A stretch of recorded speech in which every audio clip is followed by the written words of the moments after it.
এখনো সূর্য ওঠে, অস্ত যায়, আকাশে মেঘ ডাকে, শ্রাবণে বর্ষা হয়, শুধু তুমি আসো না।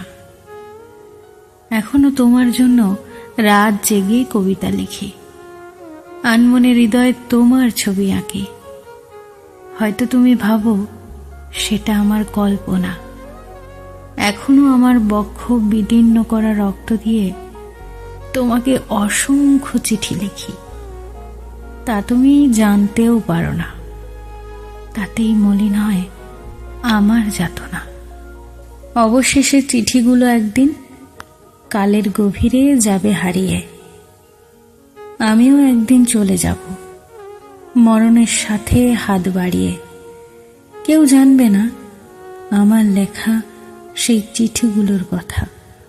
আমার বুকেতেই জমে থাকবে আমার জীবনের করুণ ব্যথা।